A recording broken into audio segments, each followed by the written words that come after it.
It's the first time in 6 years that fans of Star Wars games have had nothing to look forward to at the end of the year and have had no new releases within said year. Not since 2015 has it felt this dry. It's definitely exacerbated by two things. One, back in 2015 the feeling was defined by looking forward to a new era of Star Wars games with no recent precedent, so it was much more of a different feeling. And two, the Battlefront cutting support happened over a year back, sucking most of the air out of the community. However, there is hope on the horizon. The one thing that did happen this year is that Lucasfilm announced a revamp of its gaming and an extension of its license to develop HD Star Wars games to more developers than ever. So let's track the most prominent Star Wars games as they stand now in anticipation for new games, as well as checking in purposes of current games that are still getting players even if they're not getting updates. This will be in no particular order and will cover some of the major games and won't include mobile games, except if maybe they appear on console as well.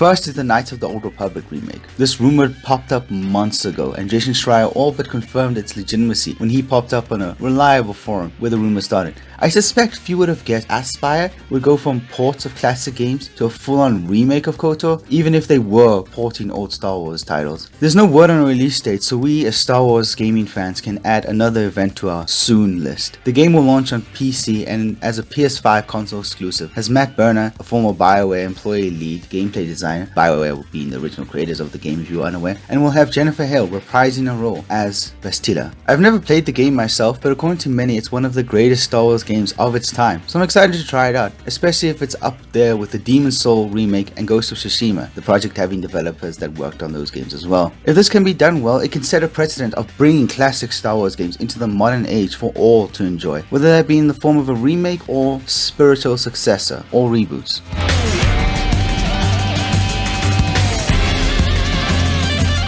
Speaking of spiritual successors, let's check in on the last Star Wars games that got released, Star Wars Squadrons, a spiritual successor to all the previous Starfighter flying games of the past, including X-Wing vs TIE Fighter and the Rogue Squadron series. While initially not slated to get any post-launch DLC, Motive, overwhelmed by the positive reception the game got at launch from the community, promised and delivered new updates to the game. It went well and above the expected cosmetic updates, branching out into a new map, custom games, and even 2 new Starfighters. However, the $40 game was never meant to get updates, let alone sustain them, so eventually support just went back to bug fixes, if that. As for Motive, they will be working on a Dead Space remake for now, and there seems to be no plans on any updates or a sequel. The community is still active on Reddit and is a pretty cool place to hang out sometimes due to the older and more mature demographic of the game.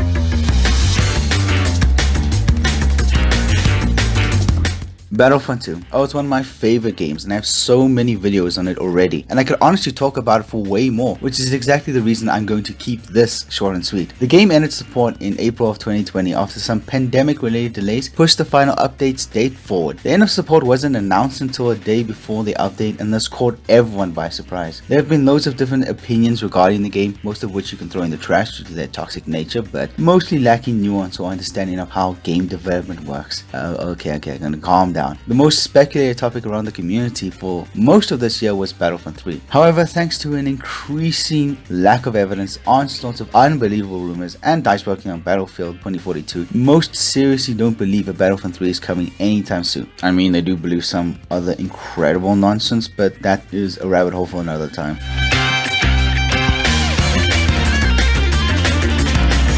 Fallen Order came out in November of 2019 and was also the reason I started this channel, as I wanted to talk about how unexpectedly impressed I was with the game. Being a single player game, there's not much to say other than it received a next gen patch or transfer, I don't know, but the end result is that there is now a native next gen version on both consoles, partly thanks to the work done by Panic Button. Anyway, Fallen Order being the only single player Star Wars game in the modern era so far can help us with future games of that nature. By envisioning it as a benchmark for how other single player Star Wars games will be treated in the future, we can get a sense that these games are heading in a good direction, with hopefully only improvements to come. Rumors of a sequel have been prevalent since the game launched. Not too hard to see why, of course. The Jedi colon in its name is practically a template for how to name future games, and the expected success prompted people to move on with their assumptions. However, there has been no concrete evidence suggesting anything on a sequel. Rather, the rumors seem to be going off of people's expectations of their admittedly predictable success in a AAA space.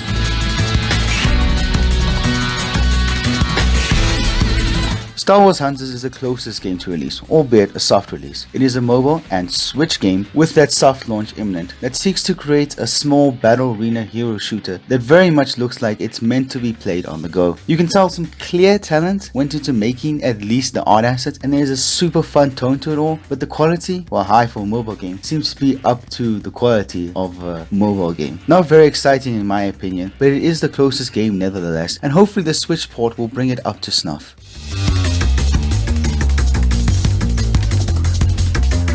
LEGO Star Wars The Skywalker Saga, after several delays, is set to release in the spring or autumn if you live over this side of 2022. I owe a lot to the LEGO Star Wars games of the past for getting me into Star Wars when I was like 9 or 10 or so, and as good as they are as kid games, that's ultimately what keeps me from being excited for the Skywalker Saga. Don't get me wrong, they're great games for kids, but beyond that they can't really hold my attention, and I doubt the overabundance of characters, references, and the like will warrant the purchase of this game, at least for myself.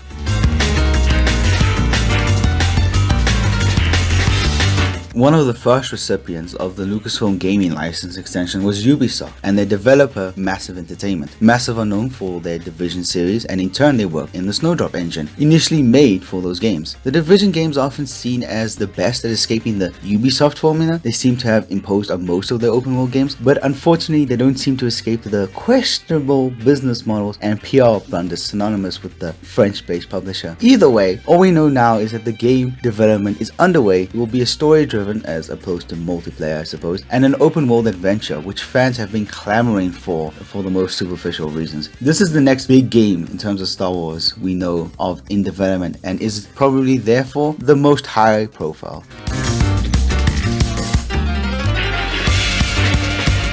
The last game is purely based on speculation within the community. You shouldn't even take this seriously. Forget a grain of salt, you can dump out the whole shaker with this one. Moving on, EA do still plan to make Star Wars games. Hell, if that Fallen Order 2 does come to light, it will, of course, be EA publishing it. That coupled with the fact that EA is doubling down on making Star Wars games, yes, in that call to investors, not the customers, doubling down means in production and not necessarily marketing, so please, I beg, stop interpreting it as such. Anyway, that coupled with the fact that EA is continuing production of Star Wars games has led to rumors of a new EA Star Wars shooter. Why a shooter? I can only think the logic here is that EA owns high-profile single-player and FPS studios, and since Fallen Order 2 would be a single-player studio is concerned, that would leave a spot free for the FPS studios. DICE, as we know on this channel, is definitely most focused on Battlefield, so a completely direct sequel to Battlefront 2 is extremely unlikely, although that doesn't rule out a Battlefront 3 from another studio in a different direction. Most likely, in this unlikely scenario, is a different type of FPS game being in development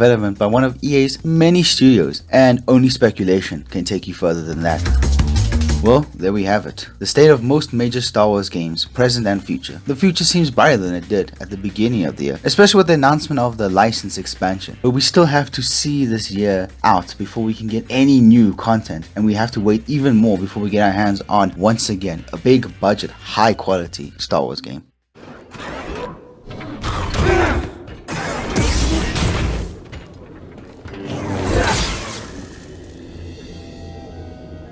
Mind tossing me a stim?